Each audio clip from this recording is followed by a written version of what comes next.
अगर आपका खाता भी किसी बैंक में है तो आपके लिए एक गुड न्यूज है। वित्त मंत्री निर्मला सीतारमण ने मंगलवार को लोकसभा में बैंकिंग लॉ अमेंडमेंट बिल पेश किया था, जिसे मंजूरी भी मिल गई। बैंकिंग के नियामक ढांचे को बेहतर बनाना है मकसद। सरकार इस संशोधन विधेयक को बैंकिंग सेक्टर में सुधार के लिए लेकर आई है।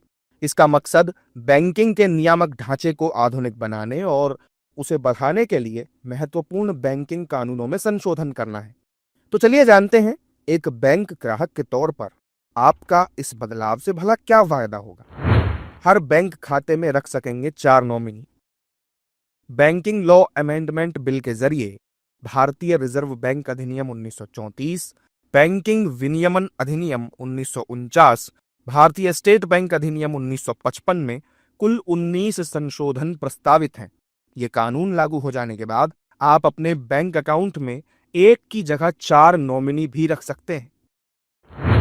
अनक्लेम्ड एसेट को आईईपीएफ में ट्रांसफर किया जा सकेगा। इस संशोधन के लागू हो जाने के बाद 7 साल तक दावा न किए गए dividend, share, investor education and protection fund यानी कि आईईपीएफ में ट्रांसफर किया जा सकेगा।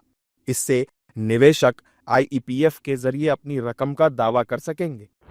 निवेशकों के लिए पर्याप्त ब्याज की परिभाषा को संशोधित किया जाएगा।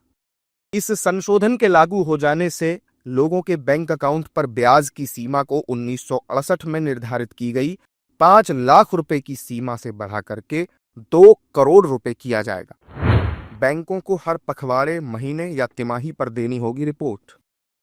इस संशोधन विधेयक में बैंकों की ओर से आरबीआई को वैधानिक प्रस्तुतियों की रिपोर्टिंग डेट में बदलाव का भी प्रस्ताव है। बैंकों को ये रिपोर्ट शुक्रवार की जगह पखवाड़े यानी 15 दिन, महीने या फिर तिमाही के आखिरी दिन पर जमा करनी होगी। सरकारी बैंकों को ऑडिटर का पारिश्रमिक तय करने की ऑटोनॉमी होगी। इस संशोधन के लागू होने पर पब्लिक सेक्टर के बैंक ऑडिटर का पारिश्रमिक यानी रेन्यूमरेशन तय कर पाएंगे। इस लचीलेपन से बैंक ऑडिट के मामले में बेहतर लोगों को नियुक्त करने में सक्षम वो हो जाएंगे, जिससे ऑडिट की क्वालिटी में सुधार होने की उम्मीद है।